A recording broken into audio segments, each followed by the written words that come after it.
जय श्री राम, जय श्री बालाजी। आज हम यहाँ सालासर धाम में हैं, जो कि राजस्थान में सालासर गांव में है। यहाँ पर हनुमान जी दास स्वरूप में है। यह मंदिर की विशेषता यह है कि यहाँ पर कोई भी व्यक्ति कुछ भी मनोकामना अपनी लेकर आता है तो सफलतापूर्वक पूर्ण होती है। तो आइए चलिए मंदिर में हम प्रवेश करते हैं। राम राम जय राजा राम, राम राम जय सीता राम, राम राम जय राजा राम, राम राम जय सीता राम, राम राम जय राजा राम, राम राम जय सीता राम, राम राम जय राजा राम, राम राम जय सीता राम, राम राम जय राजा राम, एक 270 साल पुरानी कहानी जिसमें भक्त शिरोमणि मोहनदास जी ने साक्षात बालाजी के दर्शन किए और उन्हें सालासर धाम में निवास करने कहा। यूं तो सालासर बालाजी मंदिर से जुड़ी कई चमत्कारी प्रसंग हैं, लेकिन इसकी स्थापना की कहानी रोचक है। सिक्कर के रुल्याणी ग्राम के निवासी पंडित लच्छीराम जी का विवाह सुखाराम जी की पुत्री कान्ही देवी से हुआ। कान्ही देवी के 5 भाई थे, जिसमें सबसे छोटे मोहनदास जी थे। उदय के जन्म के कुछ समय पश्चात कान्ही देवी के पति शांत हो गए।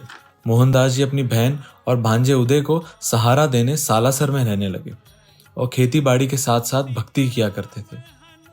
एक बार मोहनदास जी और कान्ही दादी भोजन कर रहे थे, तभी स्वयं द्वार पर हनुमान जी आए। लेकिन परीक्षा भी लेनी थी, इसलिए वे द्वार पर ही आवाज लगा के अंतर्ध्यान हो गए। जब कान्ही दादी आई तो साधु द्वार पर नहीं थे।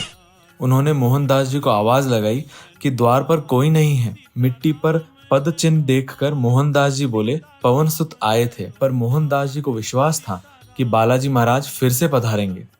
कुछ दिनों के बाद हनुमान जी फिर से साधु रूप धर के द्वार पर आए, लेकिन विलंब होने के कारण वे लौट गए। परंतु इस बार मोहनदास जी ने हट कर ली और उनके पीछे पीछे जाने लगे और साधु रूपी हनुमान जी के पैर पकड़ लिए और भोजन के लिए चलने की हट करने लगे। पहले तो हनुमान जी मना कर देते हैं, पर भक्त और भगवान का प्रेम ऐसा ही है कि भगवान भी अपने आप को नहीं रोक पाते। चरण धोकर खूब स्वागत सत्कार किया और खीर खांड चूरमे का भोग लगाया। यह दृश्य इतना प्रसन्नता ला रही थी कि साक्षात हनुमान जी बैठे हैं और भक्त मोहनदास जी जिमा रहे हैं उन्हें। स्वागत सत्कार से प्रसन्न होकर हनुमान जी मोहनदास जी से वर मांगने के लिए कहते हैं।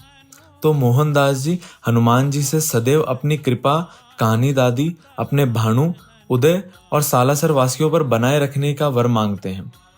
हनुमान जी प्रसन्न होकर मोहनदास जी को आशीर्वाद देते हैं और समय आने पर वहीं निवास करने का आश्वासन देके अंतर्ध्यान हो जाते हैं। समय बीतता गया। उदय राम जी का विवाह हो गया, परंतु मोहनदास जी ने विवाह ना करके ब्रह्मचर्य का पालन किया। एक बार की बात है, एक पिता अपने बालक को सांगरी लाने के लिए भेजता है। पुत्र अपने पिता को मना करता है, क्योंकि जिस पेड़ पर सांगरी लगी थी उसके नीचे मोहनदास जी तपस्या करते थे।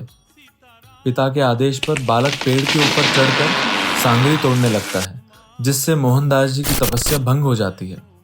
बालक को नादान समझकर मोहनदास जी उन्हें दंड नहीं दिया, परंतु उसे सांगरी ले जाने से मना कर दिया और कहा, जो व्यक्ति उस सांगरी को सेवन करेगा उसकी मृत्यु हो जाएगी। बालक सांगरी ले जाता है और सारा वृत्तांत अपने पिता को सुनाता है। पिता अपने पुत्र की बात अनसुनी कर सांगरी खा लेता है, जिससे उसकी मृत्यु हो जाती है। वह क्षण आ गया जिस समय बालाजी की मूर्ति प्रकट हुई। एक बार की बात है, आसोटा गांव में एक व्यक्ति हल चलाते हुए अपने बैलों को खेत में ले गया। कुछ दूर जाके बैल रुक गए, क्योंकि वहां एक विशाल पत्थर गड़ा हुआ था जो हल जोतने में रुकावट पैदा कर रहा था। उस व्यक्ति ने बाधा हटाने के लिए उस पत्थर को फेंकने का सोचा, तभी उसके पेट में दर्द होने लग गया। उसने अपनी पत्नी को बुलाया और बताया कि जैसे ही पत्थर फेंकने का विचार उसके मन में आया, उसके पेट में दर्द होने लग गया। पत्नी ने देखा कि मूर्त तो हनुमान जी की है। क्षमा याचना करने पर उसका पेट ठीक हो गया।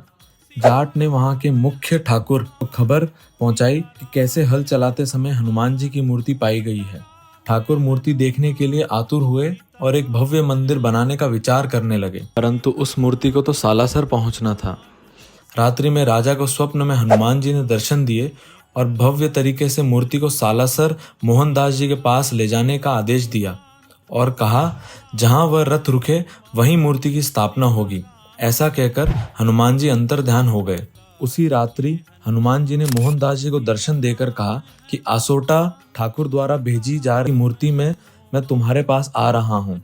जब हनुमान जी की मूर्ति आई तब मेघ वर्षा हुई, मानो जैसे भव्य दरबार सजा हो। संवत 1811 सावन शुक्ल नवमी शनिवार के दिन संत शिरोमणि मोहनदास जी महाराज द्वारा प्रतिमा की स्थापना की गई, द्वारा मंदिर का निर्माण किया गया। समय बीतता गया और बालाजी महाराज की चर्चा चारों खूंट में होने लगी। एक बार भाणु उदय राम जी अपनी माँ कानी देवी से कहने लगे कि काफी समय से मोहनदास जी मामा जी आए नहीं और उनका समय मंदिर में ही बीतता है। कुछ समय बाद कान्ही दादी भी ईश्वर चरण को प्राप्त कर गए। आगे चलकर मोहनदास जी ने सालासर बालाजी का नेतृत्व अपने भाणु उदय राम जी को दिया। गांव वालों ने अपनी शंका जताई कि क्या मोहनदास जी का चोला और सेवा उनके भाणु कर पाएंगे, लेकिन मोहनदास जी को अपने प्यारे भाणु पर पूरा विश्वास था। भक्त शिरोमणि मोहनदास जी महाराज अपने तपोबल से विक्रम संवत 1850 वैशाख शुक्ल त्रयोदशी को प्रातः काल जीवित समाधि ले ली। उदय राम जी के 2 पुत्र हुए, ईसरदास जी और कानी राम जी, जो आगे चल कर के परिवार को बढ़ाए। सालासर बालाजी में अपनी भक्ति द्वारा चढ़ावा होता है। यहाँ व्यक्ति बालाजी को नारियल चढ़ाता है और पेड़ पर बांधकर अपनी मन्नत पूरी करता है। यहाँ पर स्वामी का लगाया जाता है। ऐसे तो बहुत चमत्कार हुए हैं जिनकी उल्लेखना की नहीं जा सकती। आज भी यहाँ हनुमान जी की अखंड ज्योत और धूणी, जहाँ मोहनदास जी तप करते थे, कई वर्षों से चलती आ रही है और चिरकाल तक रहेगी।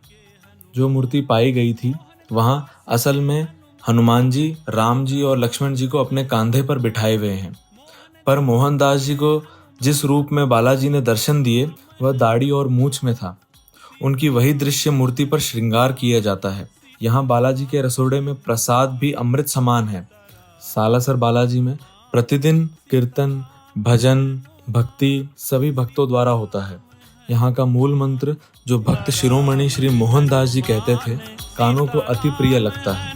कहते हैं, बाबा अपने भक्तों को स्वयं दर्शन के लिए बुलाते हैं। आप स्वयं अपनी इच्छा से नहीं, प्रभु की इच्छा से यहाँ आते हैं। आज पूरे संसार में ये विख्यात है कि अपने पापों से मुक्ति पाने और अपने जीवन में सही राह पर चलने की प्रेरणा हनुमान जी की शरणों में ही मिल सकती है।